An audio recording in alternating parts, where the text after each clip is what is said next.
Kabar cukup mengejutkan datang juga dari penyanyi top tanah air Judika. Penyanyi jebolan Indonesian Idol itu tiba-tiba menghapus foto profil Instagram pribadinya dan mengunggah sebuah tulisan berlatar hitam.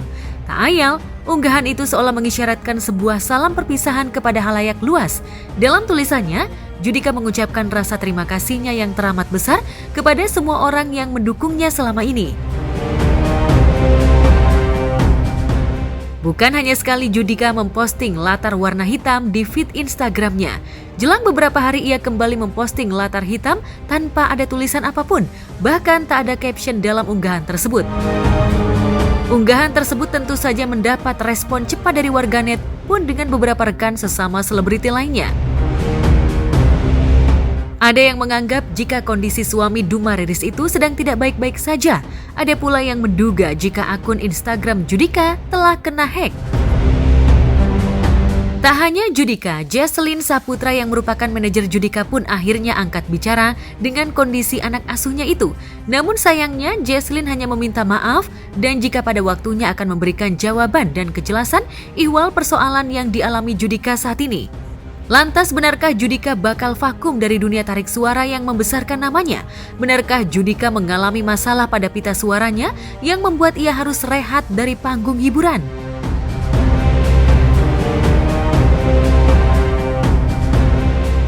Jika Judika dikabarkan memilih menepi dari panggung hiburan tanah air, lain halnya dengan Jessica Iskandar yang justru kembali ke ibu kota Jakarta menempati rumah lamanya yang sempat ingin dijual. Lantaran sudah lama kosong dan beberapa barang sempat diangkut ke Bali, baik Jedar dan Vincent bakal merenovasi kembali rumah tersebut. Halo pemirsa, sekarang aku udah di Jakarta dan aku lagi di rumahku di Jakarta. Ini kondisinya kayak gini. Siapa tahu kalau mau nyumbang TV boleh, nyumbang furniture boleh. Yuk kita lihat-lihat yuk.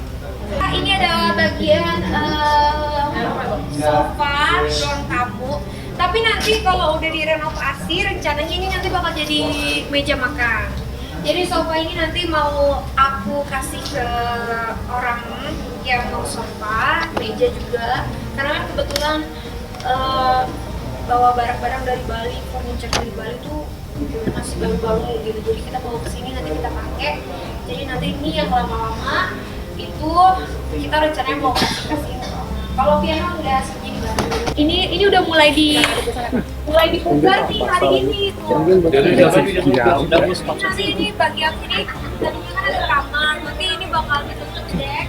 Jadi anak-anak biar bisa main sepeda, bisa nongkrong-nongkrong di sini gitu. Terus nanti rencananya kita kalau ada rezeki ekstra kolam berenang sama yang kita berdiri sekarang ini mau dirubuhin, jadi mau dibikin parkiran gitu buat 3 mobil.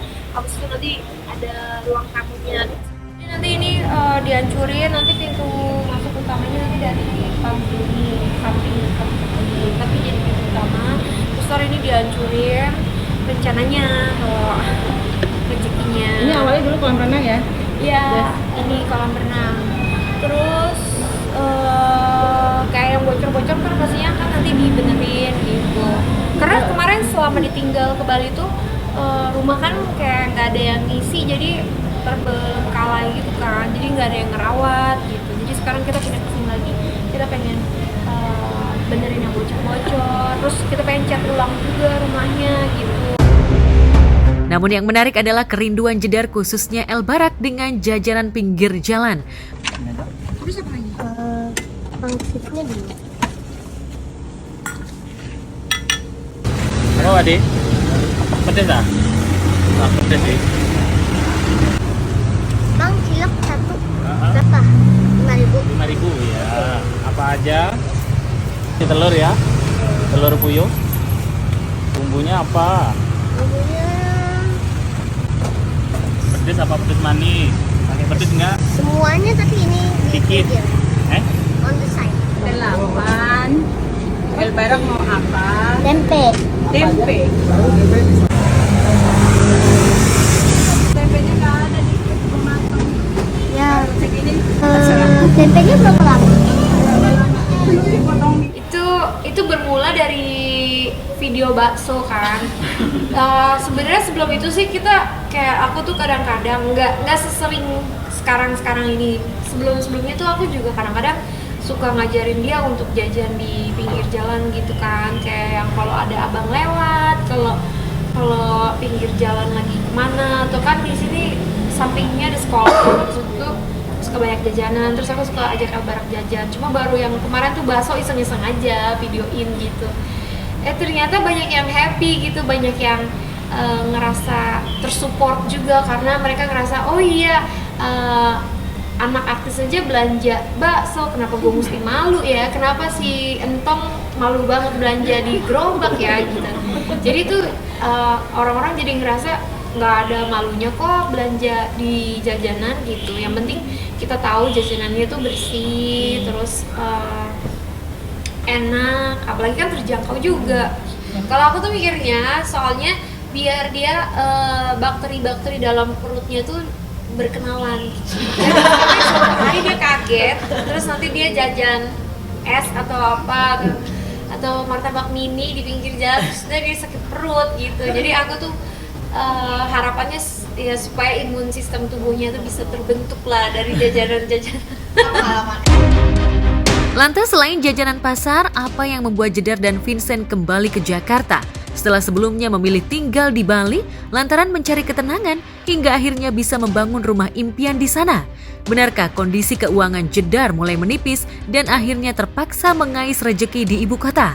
Jadi satu, ya Jakarta kan kota metropolitan, jadi masalah nyari duit jauh lebih gampang dibanding sama Bali kan. Bali kan juga tempat pariwisata, jadi kalau mau buka bisnis itu lebih baik di bidang pariwisata karena memang Bali kan tourism island ya.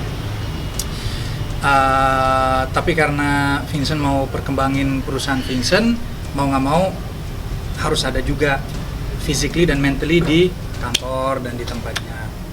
Jadi ya alasan intinya kenapa kita pindah karena Vincent sekarang udah mau mulai meluasin bisnisnya Vincent.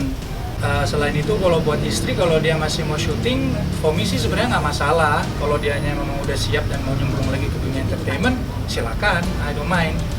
Tapi itu ya up to her lah, karena kan dia yang bisa rasa dan itu kan lebih ke moodnya dia. Tapi mau kalau dia mau nyemplung balik nggak apa-apa, kalau juga enggak masalah. Aku tuh kalau syuting ya kalau misalnya aku dapet, ya aku pasti bersyukur.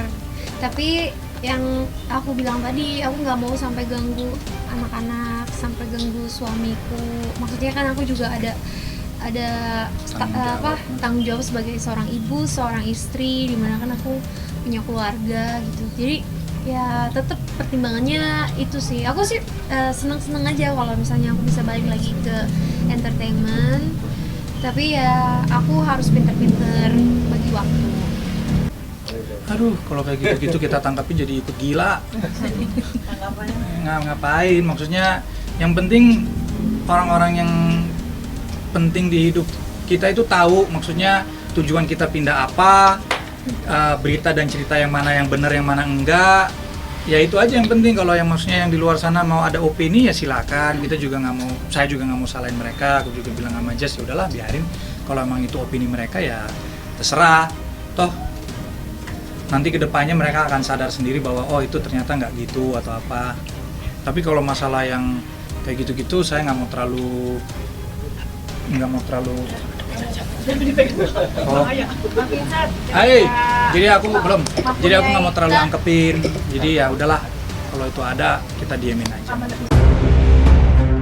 Pulang pergi antara Jakarta dan Bali memang dirasa cukup melelahkan bagi Jedar maupun Vincent. Apalagi jika ke Jakarta, ia harus meninggalkan anak-anak yang berada di Bali. Dan saat ini semua terkonsentrasi di Jakarta. Bahkan putra pertama Jedar bakal kembali sekolah di Jakarta. Lantas bagaimana istana baru mereka yang belum lama dibangun di Bali? Benarkah mereka berencana menjual untuk menutupi kebutuhan ekonomi selama tinggal di Jakarta? Buat saat ini, buat kedepannya ada kemungkinan besar kita sewain. Cuma buat saat ini karena itu bukan sesuatu yang kita utamakan, kakak saya yang akan tempatin biar dia juga bisa rawat dan dia tinggal di situ juga. Tapi kalau umpamanya dia mau pindah atau ada penawaran yang sangat bagus, ada kemungkinan besar kita akan sewa. Selain itu juga ya El kan sekarang udah mau 9 tahun, jadi juga buat edukasinya El juga bagus kalau dia udah mulai di tahap serius. Di Jakarta kita udah ketemu sekolah yang bagus dan yang baik buat dia. Tapi El sendiri juga agak sedih sedikit sih ninggalin Bali, lifestyle-nya, teman-temannya. Tapi Papa selalu bilang, justru karena El itu muda, lebih bagus kalau El tuh kalau keliling-keliling, kamu peluasin tuh kenalan-kenalan teman-teman kamu, jangan cuma di satu tempat doang. Toh kalau kita ke Bali kamu bisa ketemu juga kok teman-teman yang lama, kayak gitulah. Banyak faktor sih yang kenapa kita jadi memilih untuk pindah ke Jakarta. Jadi yang tadi Vincent bilang tuh karena kita masih muda, peluang untuk berbisnis dan perkembangin bisnis juga nyamuk semut pukimai jadi banyak faktor sih, karena satu, edukasi Al-Barak menurut saya, menurut kita pribadi di Jakarta mungkin lebih serius lah, itu satu. Kedua, sama-sama masih muda, kalau untuk berjuang di Jakarta mungkin dibandingin Bali lebih mudah lah, apalagi di bidang yang bisnis yang kita jalanin sekarang dan juga yang saya jalanin sekarang memang tempatnya di Jakarta, karena bisnisnya itu bukan di bidang pariwisata. Jadi kalau buat di Bali untuk buka bisnis yang Vincent ada sekarang mungkin agak sulit ya. Jadi itu juga salah satu faktornya kenapa kita mau pindah ke Jakarta. Selain faktor pekerjaan, benarkah pilihan untuk kembali tinggal di Jakarta karena ingin mengawal proses hukum kasus dugaan penipuan yang dialaminya yang hingga kini belum ada kejelasan? Apa sejatinya yang membuat kasus hukumnya terkatung-katung di pengadilan meski bukti-bukti kuat telah diserahkan ke pihak penyidik?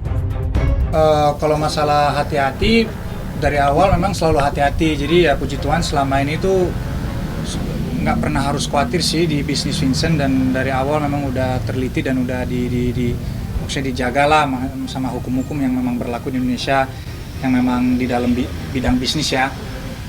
Tapi kalau untuk kedepannya mau bikin bisnis yang baru atau mau kerja sama orang partner yang kita baru kenal atau belum kenal, yang pastinya lebih teliti dan lebih milih-milih ya, biar hal-hal yang kemarin nggak terjadi lagi, karena itu udah menjadi contoh dan pelajaran yang sangat-sangat boleh dibilang yang